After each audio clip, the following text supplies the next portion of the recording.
Hello and welcome to the Corona Yoga Challenge. Today is day 141. Please make sure that you're checking my website, make sure that you're keeping yourself safe and adapting how it's going to be really helpful for you. Subscribe if you want to, and more importantly, way more importantly, we're going to come do some yoga now. So we're going to start in standing today. I thought that we would do something a little bit different.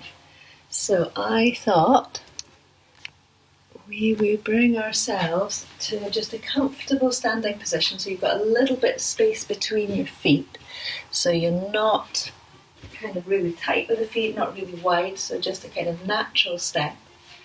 Take them slightly wider than that natural step, so a natural step might be about here, so nice and parallel down through the leg bones.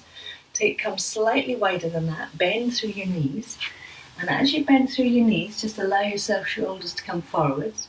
So soft knees, hips are going back, and we're going to slide away into one leg and then into the other. So you're going to be sliding from one side to the other side. When you're thinking about your shoulders in this pose, if your back is entirely comfortable, you can let your shoulders come down and get that nice feeling of length through the back of the body. If you feel like you need to release your lower back, you might want to let your shoulders become a little bit stronger and there'll be more weight coming down through the arms so that the lower back and the back of the waist can release more. So it's really dependent on your back how you would like this to be for you. Come back to the centre, and you're going to walk your feet together so that the insides of the feet are touching. You're going to tip yourself a little bit forward so you start to get a stretch through the back of the legs. So from here, if you let your weight come into the balls of the feet a little bit, so you'll find your hips come more towards over the hips end up more over the heels. And now, can you root down through the heels so that you're getting that feeling of length through the back of the leg and stretch up through to the hips? So you've got both things going on at one time. So it makes it far more active. Bend through your knees. You're going to press down through your feet. Let your hands come up and overhead. Give a little stretch up to get that feeling of length. And then let your hands come out and down. From here, if you take a really wide step with your feet, so you're going to have a comfortable distance for you. It needs to be that as you're taking your feet out, that you can still take the weight to the outer edges of the feet. If you're collapsing into the insides and the outside edges have got a little bit of space, we need to come a little bit narrower. You're going to let your hands come onto your legs. You're going to ease yourself up and forwards. So it could be that you're onto a chair or a bit of unit or support here, or it could be on your legs. It could be high up on your thighs. It could be lower down on your legs. And then you're going to bend your knees as much as you need so that you can take your hands onto the floor. And you're going to have your hands a little bit away from your feet so that we can come into a version of like dog pose, so that the legs are wide, the shoulders are drawn down the back of the body, the hands are light on the floor, and we've got a little bit of feeling of lift through the legs and the hips, and a little feeling of lift and openness up and underneath the armpit area. And then from here, we're going to ease ourselves back and forward. So you're going to start to feel a nice feeling of activity and lengthening through the back of your legs. And then an option, you can either stay doing this, or if you want to take it a little bit further and your back's entirely comfortable, you can soften your knees, you can fold yourself forwards, and you can bring your head in the direction of your legs.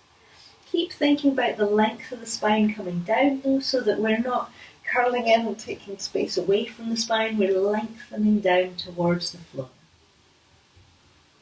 And then spread into your hands, bring yourself up and onto the fingertips, and then bend through your knees, take your hands wide, let your hands come all the way up and overhead, and then down and to your heart. From here, if you bring yourself so that you're standing facing the short edge of your mat, so that you've got space along the mat for you to move it into. So you're going to take a nice comfortable wide step. You're going to settle both heels down onto the ground so we feel really rooted, really grounded. The front knee gently extends slightly away towards the baby toe. The back knee doesn't come in towards the other leg but gently extends out so it stays strong and you feel the heel down on the floor. You're going to let both hands come out in front, both shoulders relax down, and then hand on the same side as the back leg is going to come up and over. So you're going to press or expand that top arm all the way out and down. So we come into our warrior two, and you can gently sink into it. Take both hands up and overhead, face round, face the short edge of your mat, and let your hands come down. And from here you're going to choose, do you want to take your feet a little bit wider again so that you've got more room to sink down. Hands are coming out to shoulder height. Hand on the same side as the back leg comes all the way out and back. And then if you want to, from here, breathe out, sink into it, but stay really steady and strong in the legs. So don't just sink into it and flop. Sink into it and stay strong, stay steady. Hands going to come up and overhead. Rotate yourself round, face the short edge of your mat. Lift up that back heel so it stays nice and ready for the next bit, which is stepping ourselves forward. And then sink yourself slightly low to step yourself back up. And we're going to come to the opposite side. So the leg's going to take a step in front. Heels sink down and onto the ground. Hands come out and away. Let's do it this way so you can see. Shoulders release down. Hand on the same side as the back leg stretches up and over and out and away.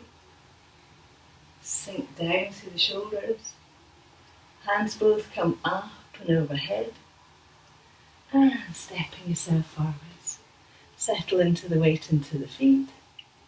And then we're going to have the option of doing that with a little bit longer step if you would like. So you can take a really steady long step for this one so you know you've still got more place to move to. Hands coming out to shoulder height. Hand on the back leg comes all the way up, all the way out, all the way over. And then use your breath out, gently sink down into it if you would like.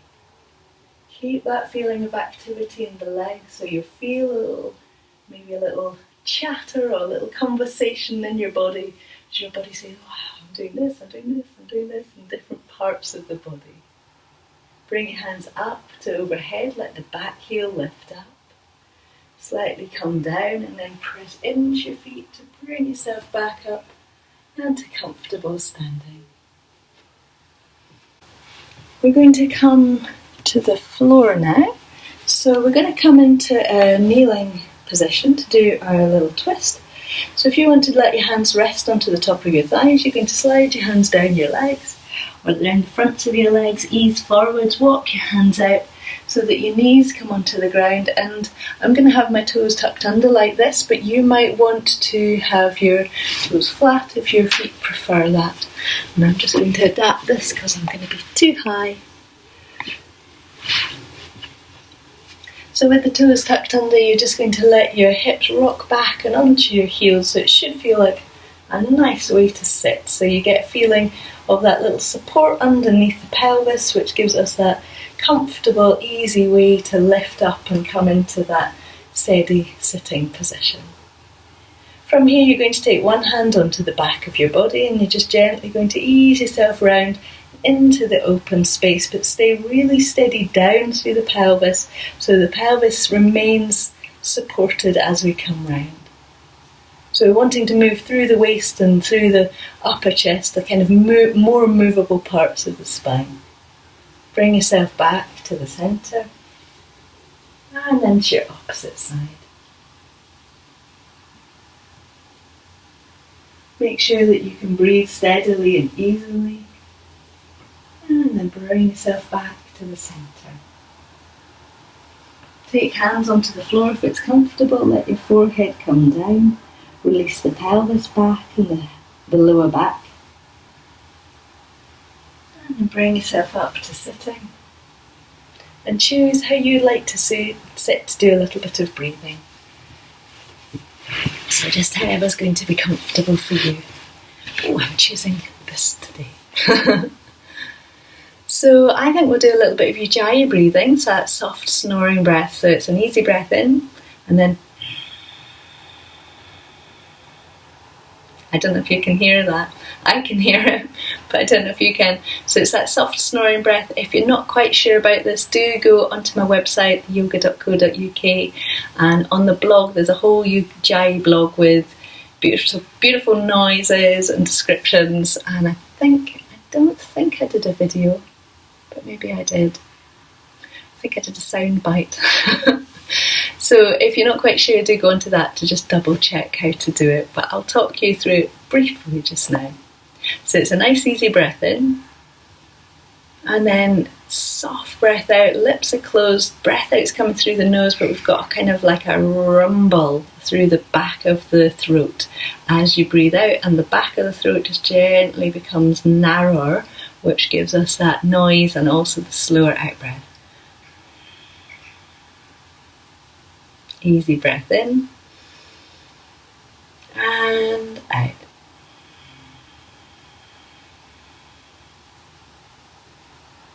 Breath in and out. Last time in and out.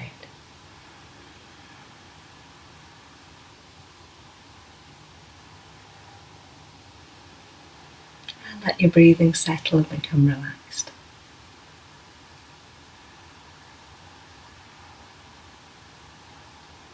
So my challenge for you today, I have got the most beautiful sunny weather, and I've also got my sister staying with me and her kids. So my challenges are all along the lines of water slides and lollies, which might not really be very helpful to you. So I think my challenge to you today is to use water in a way that's different to every day.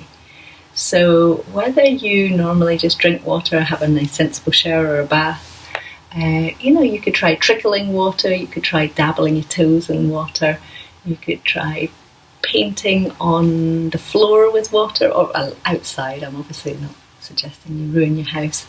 But you know how when a surface is dry, it's one colour, and you put water on and you've got a picture, or you can make a picture, but then it dries out and it's away, so it's fabulous. It's like a quick version of a bit of sand painting. So those are my challenges for you today, to enjoy water in a different way and possibly consider doing a little bit of watery art on the floor that doesn't last.